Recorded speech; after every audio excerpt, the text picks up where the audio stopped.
There once was a man named Gold Roger who was king of the pirates. He had fame, power, and wealth beyond your wildest dreams. Before they hung him from the gallows, these were the final words he said. Our perspective is yours for the taking, but you'll have to join us first.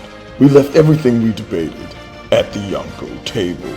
Ever since, pirates from all over the world set sail for the Grand Line, searching for the Yonko table, the table that will make their dreams come true. Yo, everyone. That is the voice of your Yonko host, DrJaceAttorney, and we are just now recovering from the travesty that is episode 5 of X-Men 97. We left the country of Genosha, and it left us feeling heavy. Left us feeling quite heavy with emotion. And episode 6 has a lot to carry on its shoulders for this week of X-Men 97. Obviously, it wasn't going to be as grandiose as episode 5, but I think we got a fair helping with episode 6. But we'll get into the nitty-gritty very, very soon. With me, as always, is fellow Yonko, Grandmaster Hoop, assuming his connection agrees with him. Grandmaster Hoop, episode 6 of 97. Are we eating? Are we eating? I'll say this. The episode, it gave us some room to breathe after, the catching of our breaths, because, we were just left breathless as they did not let up the foot from our throats from last week.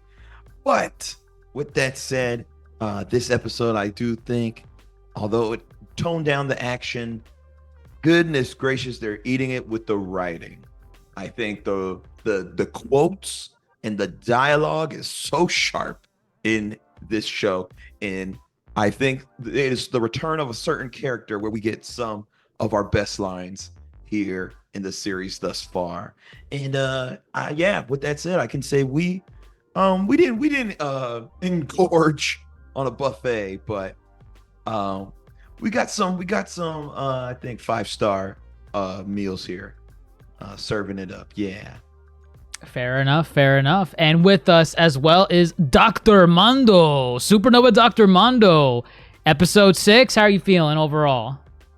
Very similar to what Grandmaster Hoop said. A little bit of room to breathe, not as exciting and jaw-dropping as last week's episode. Granted, that was going to be extraordinarily hard to pull off, and again, they need to build up another crescendo there. But some really, really solid moments of dialogue. Some parts I was a little not fully there, maybe. But still, like a good episode. A good episode. We did not enter the depths of Motendo this week. Thank God. Thank God.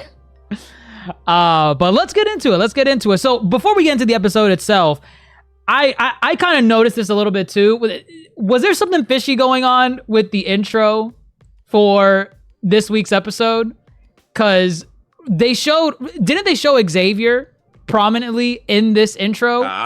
Xavier was heavily featured in this intro, and I felt like them showing that. I don't know. It kind of goes back to like anime openings a little bit. How like if you watch the anime opening, it spoils episodes. Every character that's gonna pop in the series. Everyone that all the fights that are gonna happen. All the villains that are gonna get resurrected. In this intro, they for the first time, and I watch all the intros every week. For the first time this week, they prominently showed Xavier doing Xavier things in the episode, and I'm like, is he in this episode? I don't know if it was gonna be like a flashback or something where he's not really dead, he's alive. Was that what was implied here? Are they showcasing prominent characters in the intros? Because they showed Nightcrawler too. He was not in the prior ones. Well, Nightcrawler, not only is Nightcrawler here, this is the first time ever he's been part of a title sequence. Yes. Where, he's not even in the original. The original didn't have a rotating title sequence of characters, That actually costs money. The same ones. Right. It costs money. But did you notice Nightcrawler was here? Yes. And who was not here in the intro? Magneto was missing. Magneto and Gambit. And Gambit, yes. And right. R.I.P. But back to your anime, kind of influence here.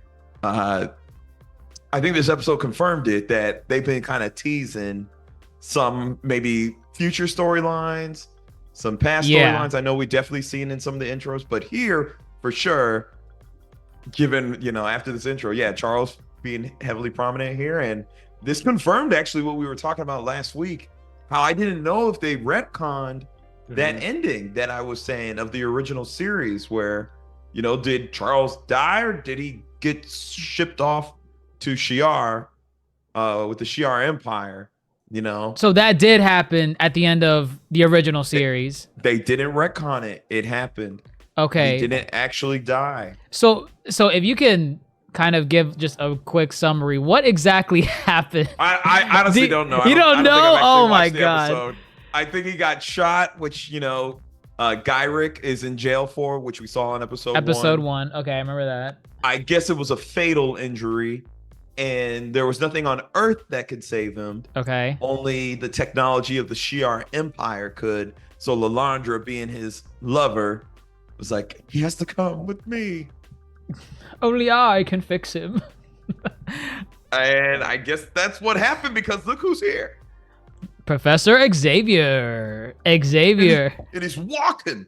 And he's walking. He's walking. Like in a golden suit of armor. In a golden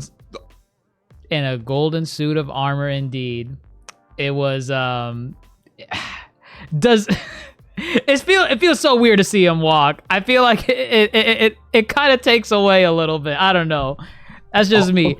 You want him confined to the wheelchair?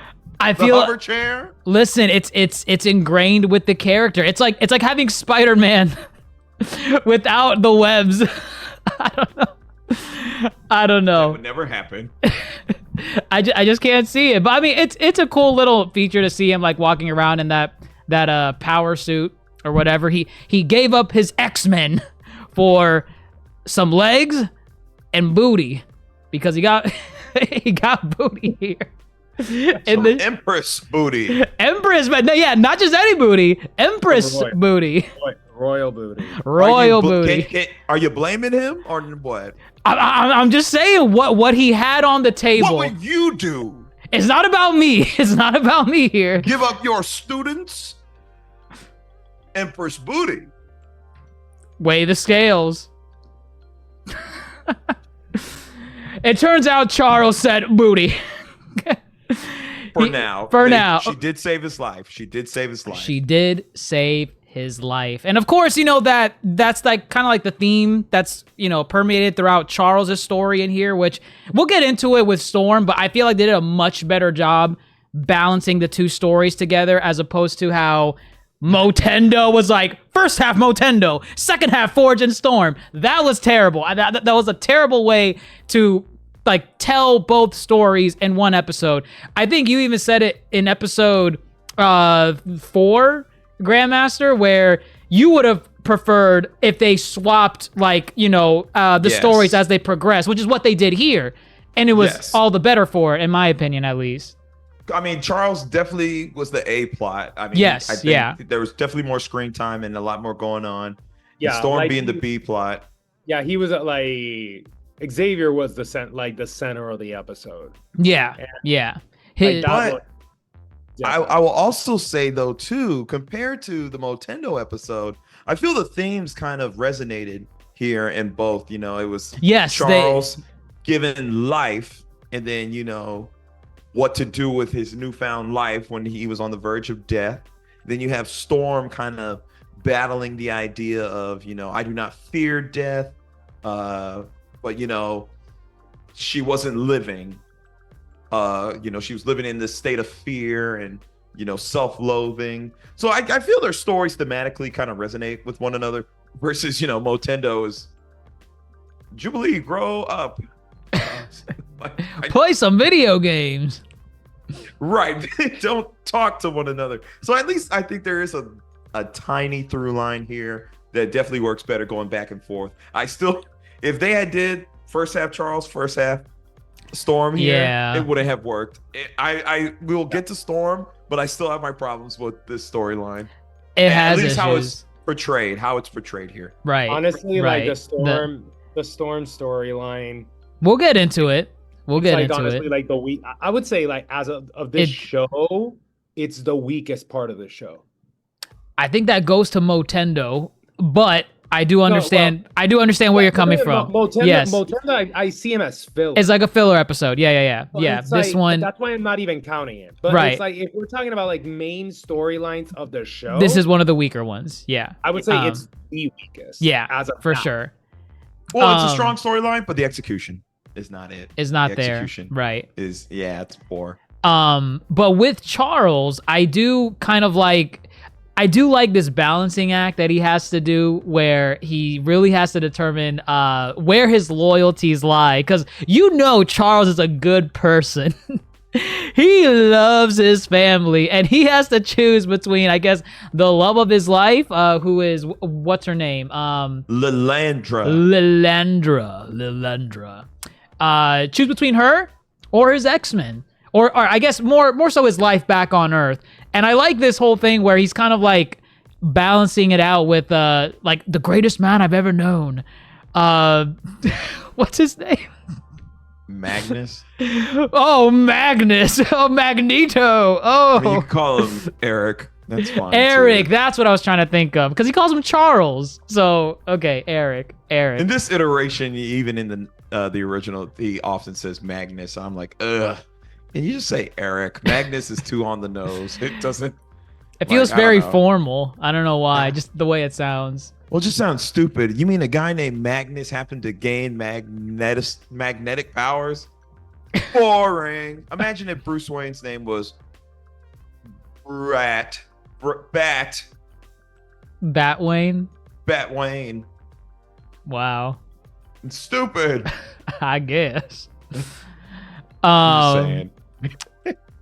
Either way, Charles, he's married to the Empress in the middle of this galactic battle between the Kree and the Shi'ar Empire, right? It's the Kree and the Shi'ar Empire. Well, in that opening scene, yeah, we're giving the Kree Ronan, the accuser. Right? I remember Ronan.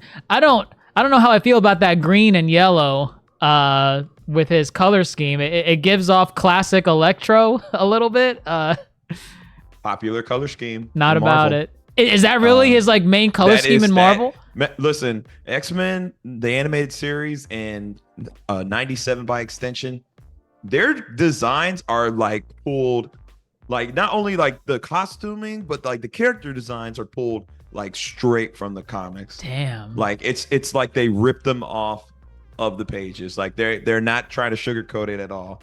They said, why create our own versions when we got perfectly great versions right here? So, which has always been a credit to, just kind of their approach to the style of the characters and the art. They just kind of animate it. That's really all they do. Right. I mean, it was cool to see, I guess, this different version of Ronan. He more or less acts the same way that I expected him to act from like what little we see of him in the MCU and Guardians.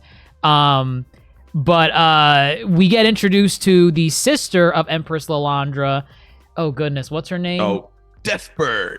Deathbird. Yeah, Are these bird people? Are they from like Rick and Morty? Like who are these guys? Or did the bird people and Rick and Morty pull from Bird. the shy? Actually, now that you mention it, I think I bird think person is essentially. Is that what part of it the is? I think so. It's either the Shi'ar Empire or like the Hawk people from like Hawkman and Hawkgirl. Oh, from in DC. Okay. But now that you mention it, yeah, it's giving bird person. Very bird person. I mean, they're all birds. They got bird themed hair, bird themed capes. Deathbird, what? She's very mean in this episode. What does she call the Milky Way? The Milky Ghetto? Okay. I don't want to butcher it. I don't want to butcher Oh my it. I don't want to butcher it. What does she say? What does she actually say? The Milky Way Ghetto. She's like, he would have us align with his Milky Way Ghetto. Have you been on like Twitter the internet is taking off on some of these quotes. Like, I don't know if you ever heard the Nene Leakes quote where she's like, the ghetto. They said that is what Deathbird is giving. She's problematic. Oh, I couldn't stop. I was like, oh my God, the ghetto? Saturn? Jupiter? The ghetto? He seeks to taint our pure blood. With, oh my God. And if you know, if this. No, and what is it? The other thing she said, it's like he's not even like a pure human. He's a mutant. Oh my God. No, that made me laugh so hard because you're telling me you're on the opposite side of the universe where you have these intergalactic battles and cosmic entities beyond your wildest imaginations, and you're still prejudiced against for being a mutant on this side of the universe? Can you imagine if you went to like the opposite end and you got judged for your skin color over there? Of all the things, this is the same argument I talk about when you have the black elf in the Rings of Power being persecuted against and discriminated against. And I was like, God, you can't be black in fantasy. You can't be a mutant here in this vast galaxy. Yeah, she said lower caste, freak fluid. Freak fluid. Oh, I don't know what it is, whether or not they're drawn from Shakespeare here. One, I love it. I love this. I'm telling you, this dialogue ate freak fluid.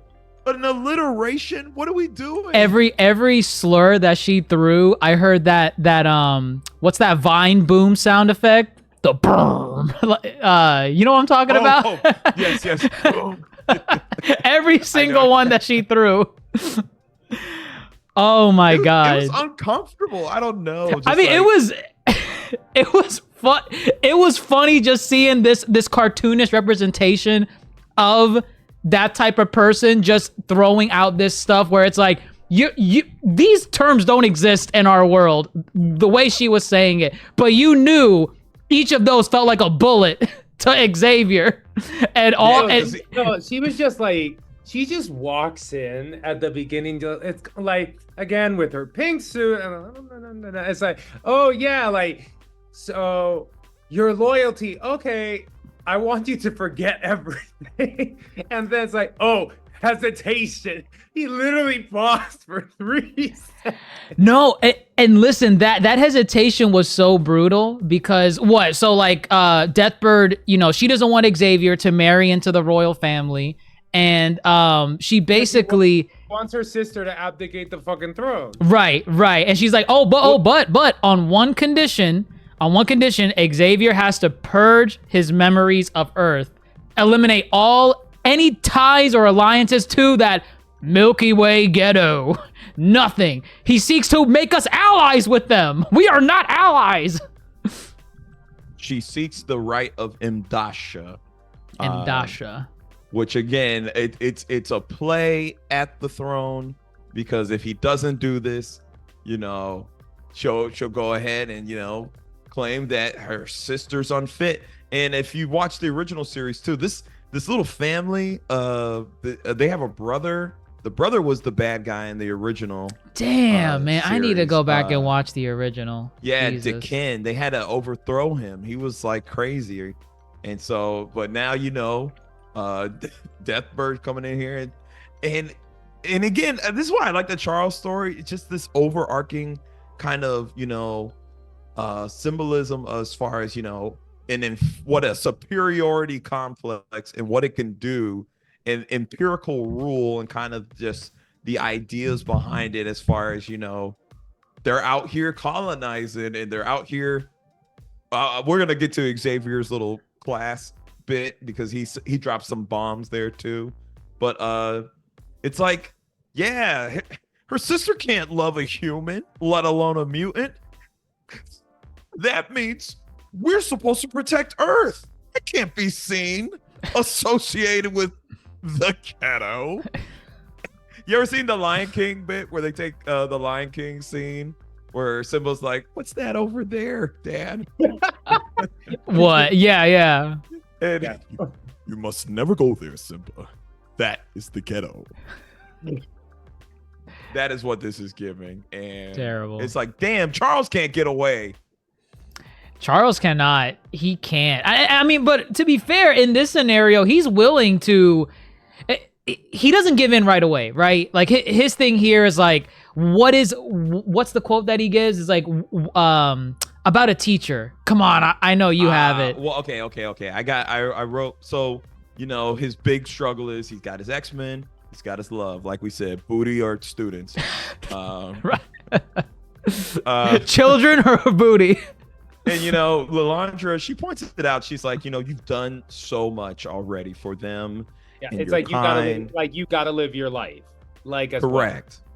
And he, she mentions, the virtues of a teacher is about, allowing your students to walk on their own, which I think the X-Men are very much doing now. Yeah. But Charles says, that is only true when there are no more lessons to teach them. So he obviously feels compelled, or there's some lessons still left to teach them. And I get it. Former teacher here. I connect with Charles on that. But damn, Charles, look at that piece of. Let me stop. But I get that part.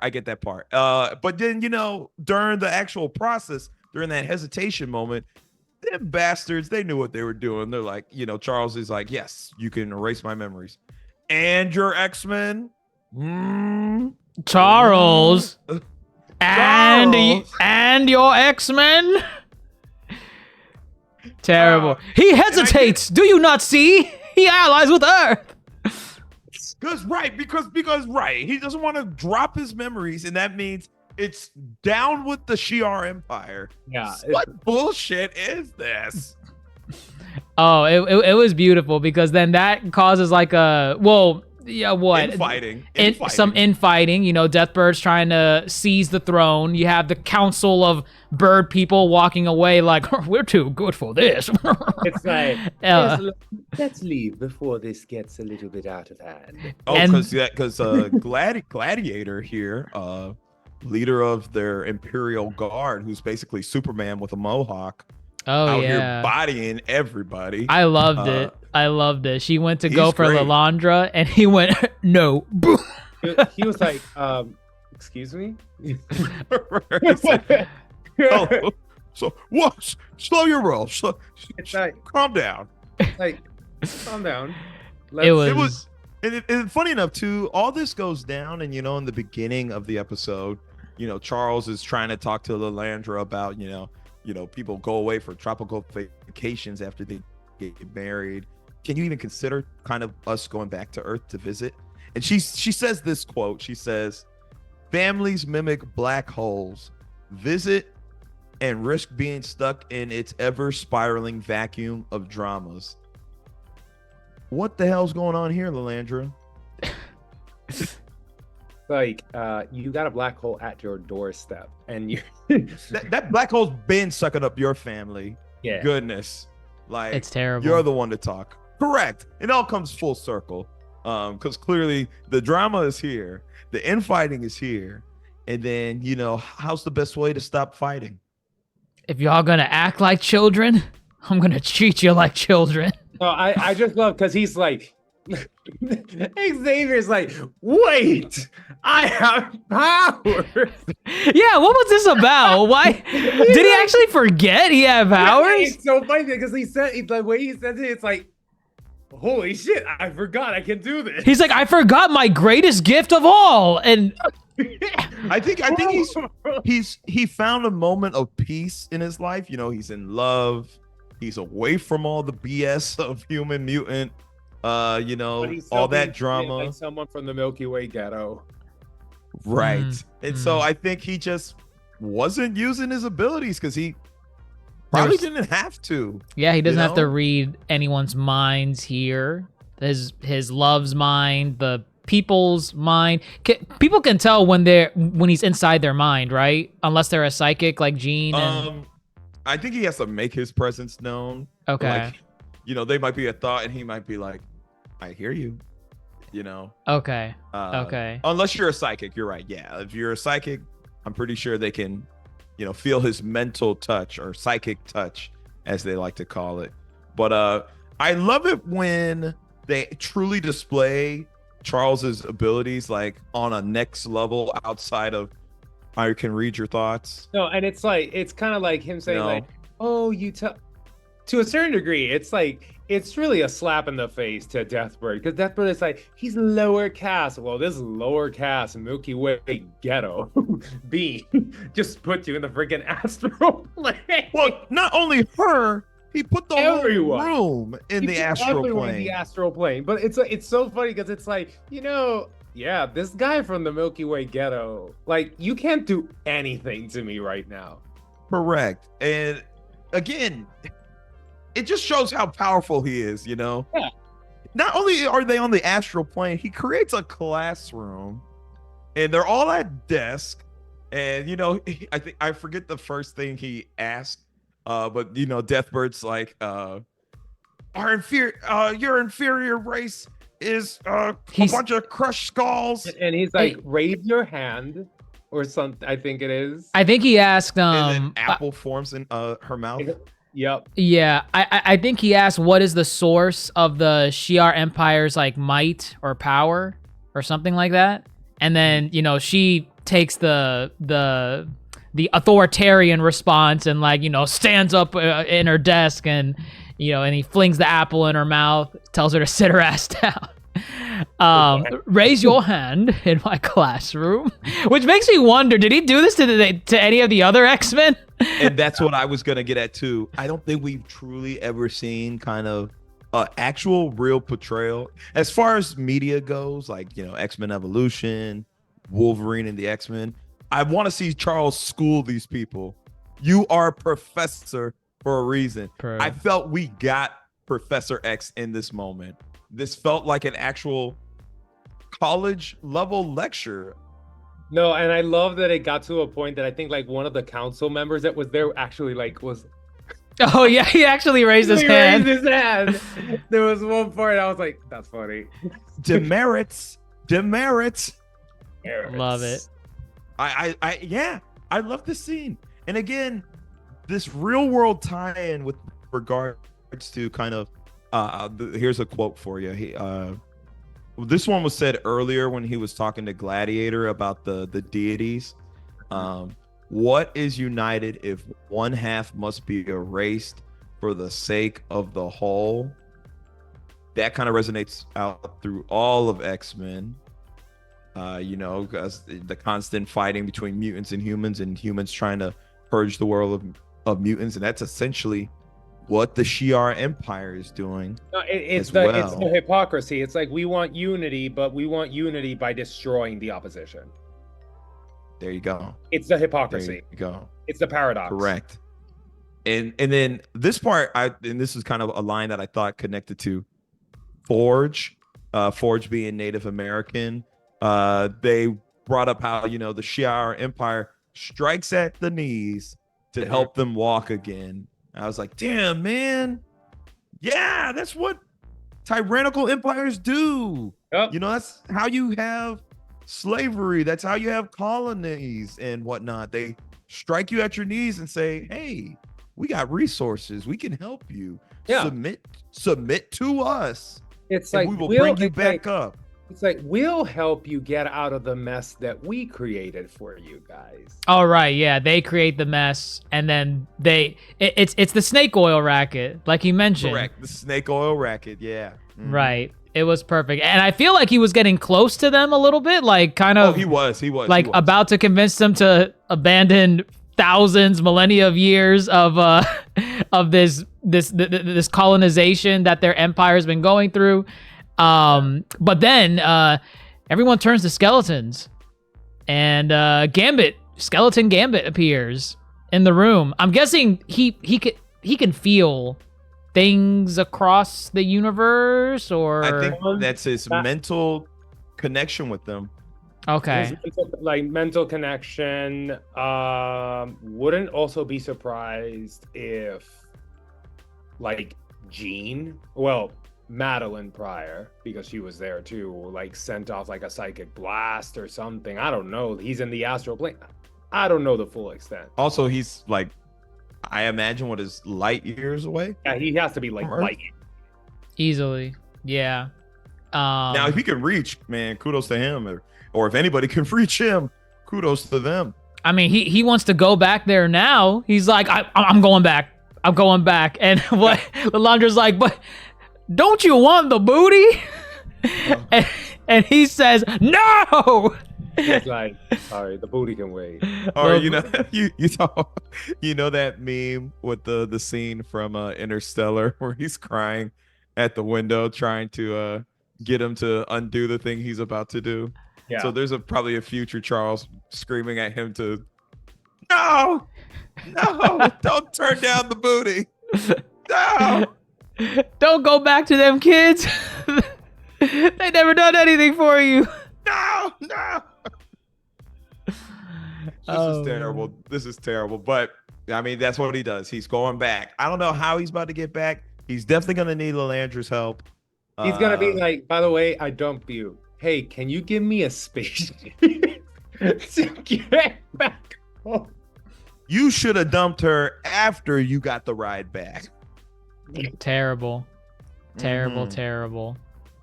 But he's heading back, and we're probably going to get him next week. And that's where his story concludes here for now. But which is great. Great reintroduction to Charles. Great reintroduction. Good that they didn't retcon the prior story where he left off with in the prior series of X-Men. So that's all well and good. But we still have the B plot of the episode, or maybe what felt like a B plot, because I feel like that the main juice, the main meat was the Charles bit, because we didn't know definitely. he was. No. The best parts of the episode were the parts where Xavier was at. Right. Yeah, because like Those we are didn't the know best parts of the episode. we didn't know he was alive. He had the best like dialogue. It was great whenever he was on screen. And it was a very compelling like conundrum what he had. Like it's like The tough choice. Right? Yeah, it's like a very difficult choice. It's like you're not gonna win. There's like you're going to lose something. Right. And like the stakes, I think, were very high. They were. I mean, he has all the reason to come back now, considering what happened in Genosha. But we balance this story out with Storm and Forge. We have the part 2 to that storyline from the glorious Motendo episode. And I felt like it was done better here for obvious reasons from what we said earlier. It's not like a half and half episode like that one was. It's kind of like sprinkled throughout the episode. You get a little bit of Charles, a little bit of Storm, a little bit of Charles, and you keep going back and forth. But yeah, I liked it more here, but I still have problems with it. This whole thing with the adversary, I don't know, man. This felt like an ass pull. I don't know what this thing is. I don't know where it came from. It just feels out of nowhere. And honestly, it honestly was like, how do we give Storm her powers back? It's like, how do we do it? They took out an ass pull, and it's like almost like plot armor to a certain degree. And it's just like, oh, you gotta face your fears. And then Storm became a freaking is that what he sounded like to you? The adversary? No, it's like face your fears, blah blah blah blah blah. Storm becomes a freaking Super Saiyan. She goes like Sailor Moon version 2 with a new costume. Her hair grows out. She looks like, cool. I like the way she looks here. I gotta say, like, the costume is amazing, but it's like, it's kind of like, wait, what? It's like, what? Like you have the power. You have the power of the weather, not the power of growing your hair and conditioner and shampoo. Hold up, I need you to dial back. I need you to dial back. Grandmaster's about to take us into school. No, I'm just saying dial back simply because that, again, animation, eating, I'll take. Oh no, the animation's great. Don't get me wrong. I will take. Very funny. I I just will think it's very take funny. this black girl magic transformation. It doesn't make a shit of sense, Oh no, yeah. but eat. It looked Eat. Why great. are we eating? It looked great. I'm not saying that it like But honestly. if you're gonna talk about it, you gotta give it justice. Play dead, or humanity will thunder down upon your kind. Let them thunder, for I am lightning. Come on. She has the best dialogue. eating. Black girl magic right there. But as Dr. J It said, comes the at a meat cost. on the meat on the bones. Yeah. There just wasn't a lot. I think because again, this story is like pulled straight from the comics. Life Death is the name of the story. I don't know if it plays out exactly like this, but if this is how it plays out, I think this was an opportunity where they could have added some meat on the bones. I don't know, like I would have loved to seen Storm like interact more with the human population in her time as a human. Yeah. And Yeah, I we wanted don't to see. get that. I wanted to see more of that because, like, she even says it in this episode where, well, I'm not sure if it's her or the adversary that says it, but I know it was said earlier in the season where she wondered what it would be like she said it. to be a human. Yeah, and I thought we would maybe get something like that in one of these episodes where, like you said, she's interacting with humans and maybe just trying to live a normal life without the powers, but we really only see it. They could have pulled a Zuko alone with Storm. Oh yeah, honestly, that's Yeah. that's a good comparison. Yeah. Like they could have pulled a Zuko alone with Storm, and kind of like in that process, somehow or another, you could have like sprinkled in something like what you did here, that she gets her powers back. I think we just needed to see, well, as you're saying, those Zuko alone moments that really kind of make his character realize the travesty of the Fire Nation. We needed Storm to just kind of It's like see it's the a way world. It's a way of putting yourself in the other person's shoes. It's like Correct. you've been a mutant all your life. Now you're not, for I don't know how much, like God knows what. But now it's like you're living among them as one of them. And now like you kind of like start understanding like what they're feeling and all of that kind of stuff. And yeah, you get your powers back in it. They could have pulled, if they would have pulled out a Zuko alone type of vibe with Storm, I would have been like super cool with that. Yeah, no, they just see in I actually kind of like this Zuko comparison. Zuko, you know, his redemption is paused because he is offered the chance for redemption with Azula, which was the wrong path. Storm, we bypass all the human interaction, her learning and seeing from the perspective of the humans. We miss all that and we jump to, hey, here's a chance to get your powers back with Forge. So so hearing her talk about her human experience, saying, It's like we didn't even see your human experience. we didn't get it. And so, and then this episode, and again, I am not team Storm Forge.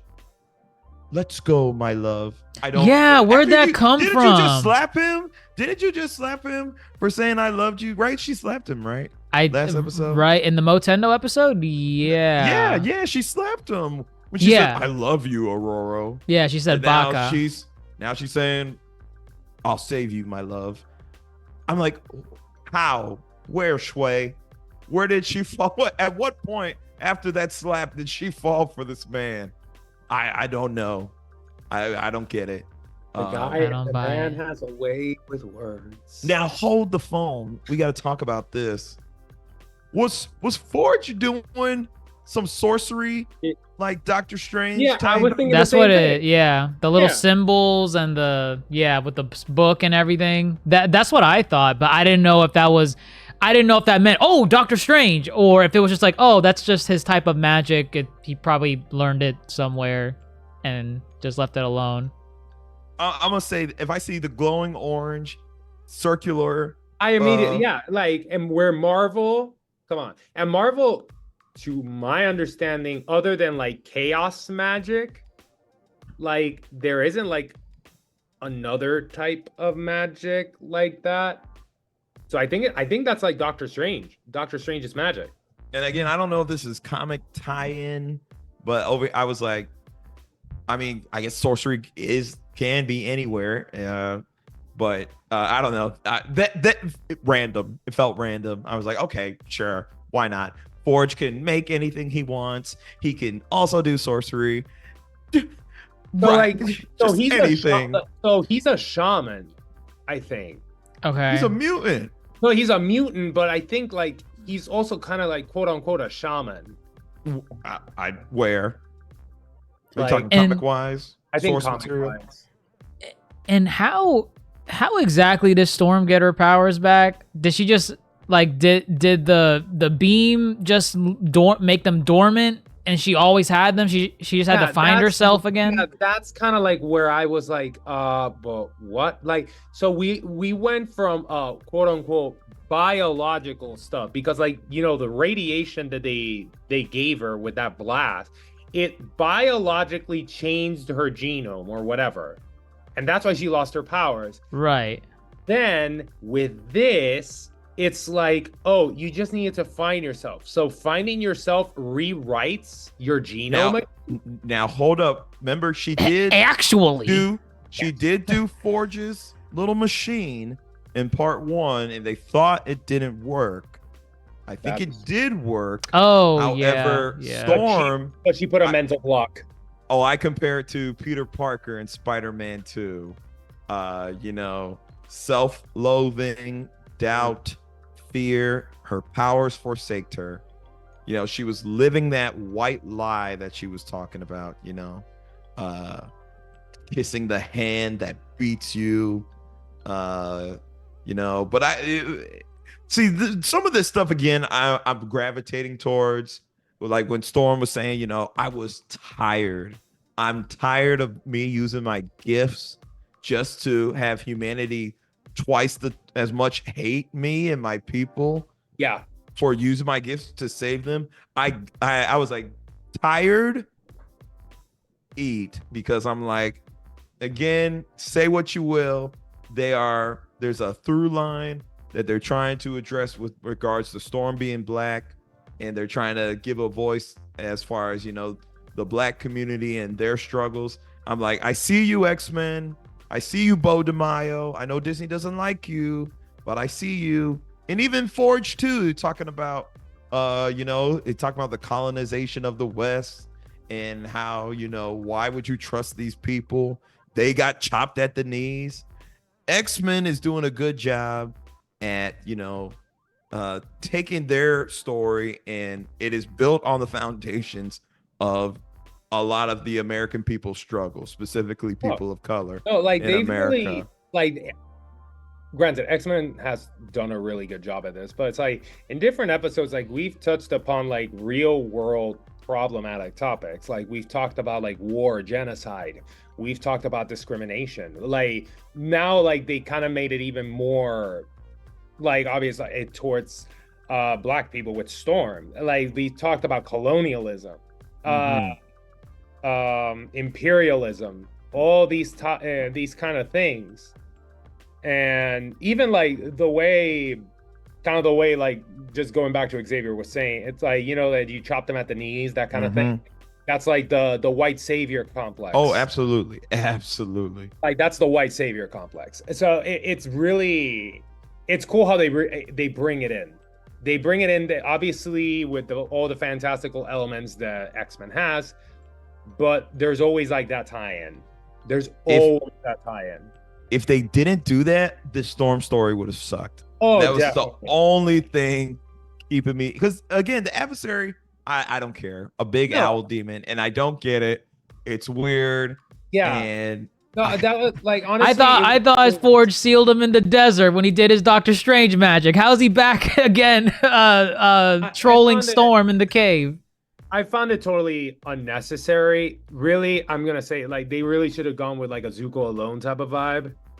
I mean, cool visual of the adversary. I like Yes, him visually, it's yeah. He's cool. Like animation wise, the storm, like the everything of Storm was amazing. Animation. Also, the adversary was voiced by Storm's voice actress, which I also thought was cool. Oh, oh God, I was about to say that because when I didn't notice it when it was talking originally, but when it returned, like after Forge sealed it away and it came back to life, or maybe it was in Storm's head or something, and it was like in the tunnels with her, and giving scaring the crap out of her. The way it was talking there, I don't know why, but it sounded a lot like the Storm voice actress. And I thought it was because, oh wait, does it sound like Storm here? Because Forge sealed the real one away. So is she just kind of like mentally projecting the adversary like in her mind? Like, I don't know what trauma she went through with, like with the enclosed spaces. I'm assuming that's maybe something they talk about in the original series. She has a chronic claustrophobia. I know that much. Okay. Is it from something that happened to her in the past? Like, was she... X-Men fans, your time to shine. Sound off in the comments. Let us know. Because, yeah, I thought it came from something, because when she dropped the flashlight, then the wall started closing in on her, and that's when the adversary appears and becomes like this little demon thing, scaring the crap out of a child. I mean, I would be scared of the adversary too. It's scary. Easily. But Storm gets her powers back. She also grows luscious white hair. She went full Super Saiyan, Sailor Moon. Right there. Magneto said it. Magneto called her a goddess. Called her. Do anything. I'm telling you, for her, like this new design that she has, that is the template I've always envisioned Storm. The long white hair and like the black outfit. These other versions, like the mohawk or the white outfit that she had earlier on, like I've seen versions of Storm like that, but I consider those like variants. That's not my default like costume design that I picture Storm in. This one is the one I usually see her in. I like the black and I think the white. This is her original costume, if I'm not mistaken. Oh, like, she already had this costume from... No. Like when she she hasn't had it in the series or the original. When she debuted in the comics, I'm pretty sure this is what she debuted. Okay. Yeah. It looks nice. I like it. They took it back. I like it. No, I think it does look great. And that sequence of her flying with the horses. Yeah. Take it back. Why is she terrifying those horses, man? Those horses are about to like shit themselves. Someone said when she was flying by those horses, they were saying, Texas Hold'em. They're saying, this ain't Texas. Ain't no Hold'em. I was like, okay, I guess this could be a Beyonce tie-in. Why not? Yeah, Cowboy Carter right there. Yeah, no, honestly, it's giving Cowboy Carter. And then, oh my gosh, what was I gonna say? Did you realize we didn't talk about this during the Motendo episode, but when Forge said, I lost my arm and my leg in the war, and then immediately Storm says, I miss the breeze and I miss the air. It's like, fuck my problems. People, because remember, Forge is over here dying to this poison. So she said, yeah, let me do my little magical black girl transformation, black magic. And let me go fly around for a bit. Forge can wait. I know he's dying. Yes. I remember. Yeah, I was wondering that too. I'm like, okay, yeah, you got the cure. And then she just goes off and has her Sailor Moon transformation. I'm like, wait, are we going back to Forge? Is Forge okay? Is he okay back there? Is he alive? Isn't he like surviving by the minute? Should you go back? Is the adversary still in there? Maybe I should go check on him. She needed her moment. She needed her moment. She said, I miss the breeze. She got the breeze back. I guess. Go off, Queen. But now her and Forge can live happily ever after until the new... I always hate it when shows do this, that we just turn on the TV and we just got to the exact channel at the exact moment they were presenting this story. Because we couldn't have been watching any other channel. We were watching the news. They could have watched Seinfeld. They could have watched, I don't know, what else is coming out in the late 90s? DuckTales. DuckTales. Sure, they could have been watching DuckTales. Literally anything else. But no, no, they were on the news. They were They on could've the been news. watching Friends. They could have been watching Friends. Exactly. Could have been watching Living Single. They could have. But instead, they turn on the 5 o'clock news, and they see Genosha is in shambles. Storm crying up a storm. And she has to go back. I mean, she is going to go back. She is going to go back. Her and Charles both get a call to arms, essentially. Right, right. And that's where the episode ends until... Who do you see running in the darkness? I don't know who this. I don't remember who this was. That's Boulevard Trask, the guy who invented the Sentinels. Okay, that was in episode 1, right? We see him in episode 1. We see him in the original series. Okay. Yeah, they fought him in the desert with his master mold. So okay. I can't remember if he escaped or not, but whatever. He's running here. Who's chasing him? Mr. Sinister. Put your faith in Sinister. I guess he's back. And we got confirmation. He got the keys to the master mold from Trask, and he sent the Sentinels to Genosha. Oh, that's what that was. He did that. Yeah, that's what that was. So Mr. Sinister was the one that sent it to Genosha. Wow. He orchestrated that. How sinister. Very, because I guess, his whole thing is to acquire mutant DNA to make the perfect mutant. Well, look at all the blood he just spilled. That thing is ripe for the picking. Is that what that's for? Is that what he's doing? I mean, I don't actually know what his big plan is, but if if that is his ultimate goal, look at all the blood spilled. That's DNA galore. I wonder if Nathan, it was plan A and him in motion is still part of this plan, or if this new plan attacking Genosha is plan B because he lost Nathan. You know what I mean? Maybe, yeah. That'll be interesting. I imagine we'll probably get some kind of answers next week, because I guarantee you next week's episode is going to be the aftermath episode. How's everyone feeling? How's the world feeling? And I mean, I know they're not going to waste time. Xavier and Storm are going to get back to the school next episode. Oh, you think they're going to make it all back by next episode? I think Xavier's at least got 2 episodes before he's back. 2 episodes? Yeah. Well, I guess he has to maybe convince. Yeah, because we need a couple of minutes of that awkward space ride. Oh, right. They can't travel there instantly. Oh, and maybe their space ride will get shaken up a bit on the way there. Right. I don't. Anybody could come by. But next week is called Bright Eyes. Not sure what that refers to. Bright Eyes Cyclops. Oh yeah, maybe Cyclops. Yeah. And then 8, 9, and 10 is the 3-parter. Tolerance is extinction. So that's gonna be probably our just balls to the wall nonstop finale. So yeah, I guess Bright Eyes will be another catch in with the team, check in, do some travel exposition. Yep. And then I think 8, 9, and 10, it's gonna just be all engines a go. Yeah. Interesting. I mean, that wraps up the episode. Episode 6 of X-Men 97. Overall, good episode. We've seen worse. Motendo. We've seen worse.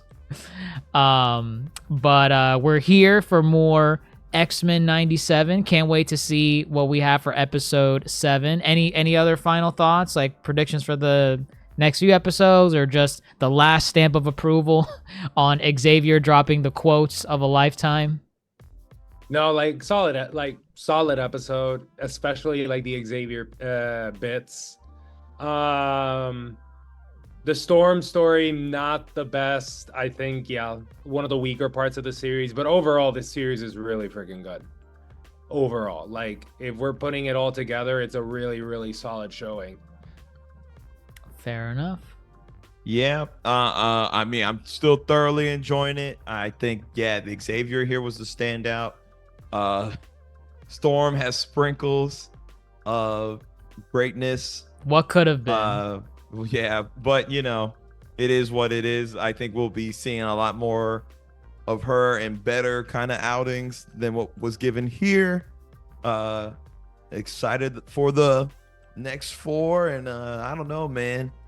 I'm like, can this the preview said we ain't seen nothing yet? That's the name of I'm the like, episode, or that's no, what they're... no. That's what the previews have been saying. They say that was just the beginning. Bo DeMaio was like, that was just the beginning. So I'm like, I don't know what more you could do to me at this rate, but give it to me. I'm ready. Take me. My body is ready. I'm still very curious as to why the hell they dropped them. No, so be more curious about whether or not they bring him back after this success. We'll see. We will see. But all right, folks. We're ending it there for this week's episode of the Yonko Table. Let us know what you think of episode 6 of X-Men 97, wherever you're listening to us on, whether it be Apple Podcasts, Spotify, YouTube, Twitter, Instagram, TikTok, at the Yonko Table. Sound off in the comments below if we, I don't know, we're too harsh on the Storm and Ford storyline. If, I don't know, maybe it was beat for beat exactly as it was in the comics, but it wasn't good here.